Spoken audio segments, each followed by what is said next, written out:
நம்ம வந்து இப்போ குளிர்காலங்கள்லலாம் அதிகாலையில் எழுந்துக்கிறது நமக்கு ரொம்ப கஷ்டமாக இருக்கும் குளிர்காலத்தில். அப்போ அதிகாலையில் எழுந்துக்கிறது நமக்கு எப்படி எழுந்திருக்க அந்த குளிரே நமக்கு வந்து அப்படியே போத்திட்டு படுத்து தூங்கணும். அப்போ என்ன பண்ணணும் அப்படின்னா, அதிகாலையில் விடிஞ்ச உடனே ஒரு 5:30க்கெலாம் விடிஞ்சு லைட்டாக விடிய ஆரம்பிச்சிட்ட உடனே என்ன பண்ணணும், ரன்னிங் போக ஆரம்பிச்சிடணும், ஓட ஆரம்பிச்சிடணும்.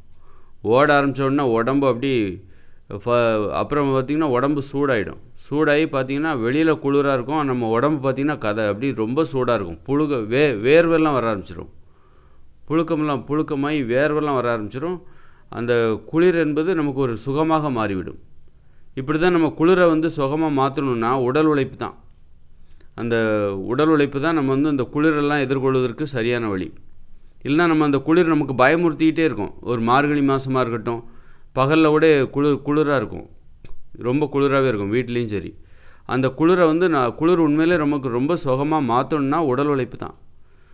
அப்போது உடல் உழைப்பை அடிப்படையாக கொண்டு நம்ம வாழ்ந்தோம் அப்படின்னா அந்த குளிர்லாம் நமக்கு சுகமாக மாறிவிடும்.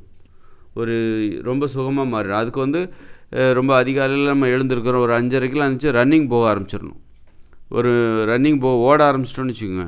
ஒரு மெதுவாகவோ அல்லது வேகமாகவோ நீங்கள் வேகமாகலாம் ஓட வேண்டாம், பாதுகாப்பாக ஓடினா போதும். அப்படி ஓட ஆரம்பிச்சிட்டாலே உடம்புல பார்த்திங்கன்னா உடம்பு சூடாகி அந்த வியர்வெல்லாம் வர ஆரம்பித்து அந்த குளிர் வந்து அப்புறம் சுகமாயிடும். கொஞ்ச நேரத்துக்கு முன்னாடி தான் நீங்கள் வந்து ஓடுவதற்கு முன்னாடி அந்த குளிர் உங்களை நடுங்க வச்சுக்கிட்டு இருக்கும். நடுங்குவீங்க, அப்படியே நடுங்கிட்டே இருப்பீங்க. என்னடா பயங்கரமாக குளிருதே, மார்கழி மாத குளிர் பயங்கரமாக குளிருதே அப்படின்னு சொல்லிட்டு நடுங்கிட்டு இருப்பீங்க. அதுவே ஒரு அரை மணி நேரம் ஓடுங்க, ஒரு 2 கிலோமீட்டர் ஓடுங்க. ஓடிட்டிங்கன்னா பார்த்திங்கன்னா அதே குளிர் பார்த்திங்கன்னா உங்களுக்கு சுகமாக மாறி உங்கள் உடம்புல வந்து ரொம்ப சூடு அதிகமாகி அந்த வியர்வை வெளியேற ஆரம்பிச்சிடும். இந்த குளிர் வந்து உங்களுக்கு இதமாக மாற ஆரம்பிச்சிடும். அதே குளிர் தான் கொஞ்ச நேரத்துக்கு முன்னாடி உங்களை நடுங்க வச்சுது. அப்போ நம்மளை ஒரு பயமுறுத்துகிற விஷயத்தை இப்படி தான் நம்ம ஜெயிக்கணும். இந்த இயற்கையை நம்ம ஜெயிக்கணும் அப்படின்னா அதுக்கு வந்து இப்போ மனிதர்கள் என்ன பண்ணுறாங்க, உடல் உழைக்கிறதுக்கு உங்களுக்கு மனசு இல்லை, உடனே ஹீட்டர் ஆன் பண்ணுறாங்க. வீட்டில் வந்து ரூம் கதகதப்பாக இருக்கிற மாதிரி ஹீட்டர் போட்டு விட்ருவாங்க. குளிர் பிரதேசங்களில் அப்படி தான், இந்த ஐரோப்பாவிலலாம் அப்படி தான் பண்ணுவாங்க, ஹீட்டர் போட்டு விட்ருவாங்க. அங்கெல்லாம் ரொம்ப கடுமையான குளிர் இருக்கும். அப்படி இருக்கும்போது அதை உடல் உழைப்பு மூலமாக தான் நம்ம வந்து வெப்பமாக மாற்ற வேண்டும். உடம்புக்கு வெப்பத்தை ஏற்படுத்தணும்னா நம்ம உடம்புக்குள்ளே இருக்குது ஒரு ஹீட்டர். அந்த ஹீட்டரை எப்படி ஆன் பண்ணணும், நம்ம ஓடினா அந்த ஹீட்டர் வேலை செய்யும். ஓடணும், உடல் உழைக்கணும், குனிஞ்சு நிமிந்து வேலை பார்க்கணும். அப்போ அந்த ஹீட்டர் வந்து நம்ம உடம்புக்குள்ளே இருக்கிற ஹீட்டர் வேலை பார்த்து நம்ம உடம்பை வெப்பமாக மாற்றிவிடும். எதுவுமே செய்யாமல் இந்த கண்டுபிடிப்புகள் எல்லாம் ஒரு சோம்பேறித்தனத்துக்காக உருவாக்கப்பட்டதாக தான் இருக்குது.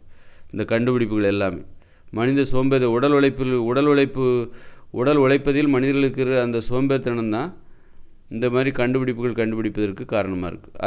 அதாவது மனிதர்களுடைய பலவீனத்தை ஆராயிறாங்க இந்த கண்டுபிடிப்பாளர்கள். பார்த்திங்கன்னா மனிதர்களுக்கு எது வீக்னஸ்ஸு, என்ன விரும்புகிறாங்க, எப்படி இவங்கள பலவீனப்படுத்தலாம். அப்போ இந்த மாதிரி ஒரு ஹீட்டரை கண்டுபிடிங்க.